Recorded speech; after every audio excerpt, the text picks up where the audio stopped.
What's good, everyone? This is me, Huang, the Dou-zhansheng-fo here with another rating review, so on and so forth. Today we're going over Daredevil, Born Again, Season 2. Um, my initial sentiments, jumping straight into this, initially, upon the Daredevil Born Again Season 2 premiere, I was waiting for new episodes of the show to come out, as it dropped with an initial 2 to 3 episodes, I believe. I happened to slothily watch like episodes 1 to 3. My viewpoint was a bit skewed, as I had to keep watching these same episodes over and over to best make sure I was following the cycle of events in the show the right way. But, when I tell you, episode 4 was something out of the Marvel Cinematic Universe in its heyday. Good, like, that opening with Bullseye was some good shit. Made me want a Bullseye Netflix series. For real, Chef's Kiss, 1000%. Or 1000 out of 10.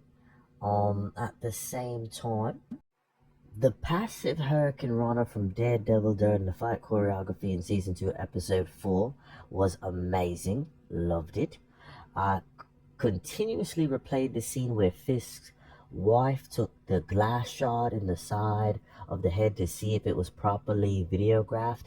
It wasn't, and I initially thought Bullseye threw like 3 dagger type kunai type projectiles, but the initial plexiglass city memento Bullseye threw seems to be the culprit to which killed or caught Fisk's wife in the side of the head. Still confused how he got the angle, but obviously since he's Bullseye, we are supposed to believe he not only planned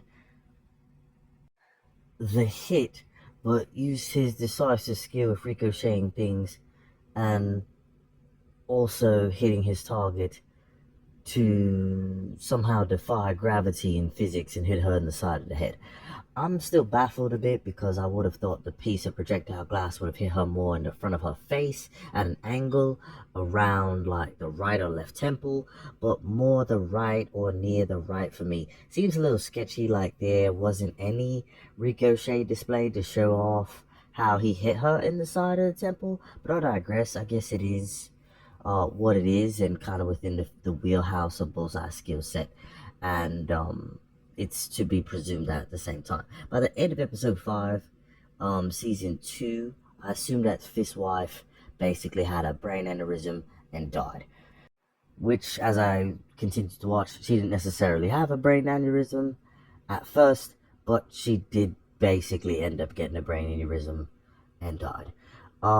Post season 2, episode 7, but me being on episode 8, at least on the basis of me writing this, because I got to all of 7 and I'm just making the review for this after just finishing episode 8 right now.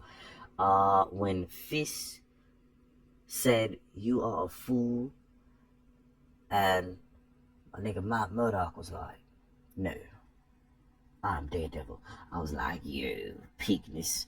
Peakness, 360 degrees, easy bake, no mistake, just peakness. Nothing but peakness, amazing, amazing." That was a standout for me. The "will you" from Fisk, while they will say we're recording him after, like that whole initial scene that I just said in the most recent sentence, that was hilarious to me. And it's wild to me that the crowd, like adjacently, had time to make the makeshift Daredevil mask. But this is set in New York City, and New Yorkers are pretty resourceful, so it's understandable, especially if we're talking about, I guess, the Marvel universe or whatever. At the same time, uh, the the time that Fisk comes out in the traditional, all white for this scene, after things kind of go haywire, that all white suit press, that he's typically known for, clean in the traditional sense, was amazing. It was hilarious for him to go about having the white suit to the extent of how fresh it is, and then simply brutalizing the denizens of New York City, whilst gaslighting them and saying that he is still fighting for New York. Um, Bro, the Daredevil series via Netflix, even though me looking at the given picture right now. I forgot that Disney bought like the IP, I guess, or since Disney kind of owns a lot of Marvel stuff now or whatever. I don't really watch that, but you know, you get the correction within that. The point is that the Daredevil franchise, is the most canonically accurate homage to any Marvel character or any mainstream entertainment of Marvel characters in general in years. And if we factor this in to the fact that Marvel, respectively, and a lot of even the DC movies, so on and so forth, have rebooted all of their franchises to high hell and they kind of all suck. This show is such a breath of fresh air in a world where I don't even care about the general superhero shows anymore. It makes my inner child smile like it did watching the bevy of OG animated 90s to early 2000 Marvel kind of shows, the superhero oriented shows that I used to watch that kind of, try to stick to the subject matter to one or more degrees. The rest of the industry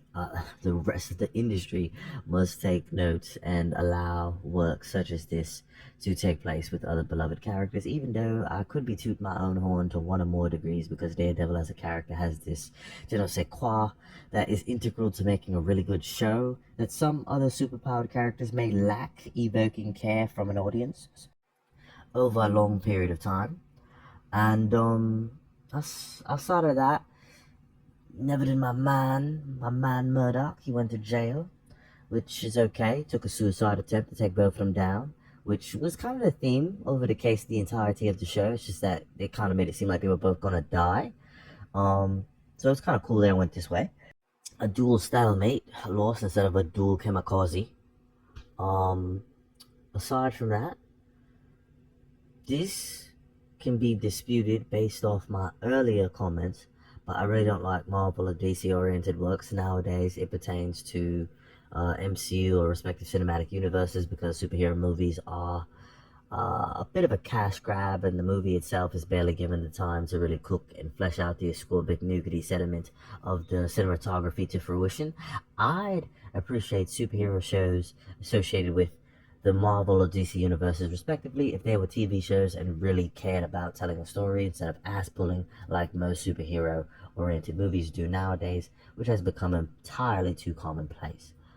In either instance, I would say Daredevil season 2, Born Again season 2, great, phenomenal. I believe it got like an 8.1 out of 10. Honestly, for me, 10 out of 10.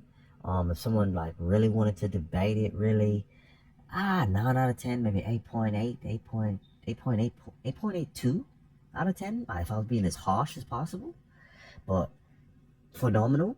I think it's better than damn near again anything Marvel has created in a very long time.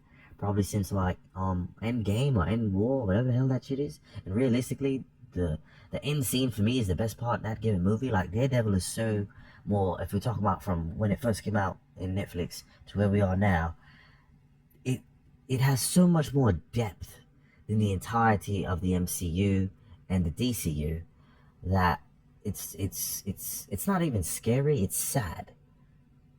And I don't know where we go from here, but this is an amazing show, and I definitely want to like this is definitely a show to download all the episodes of, like from beginning to end, from Netflix to where it is now with Disney.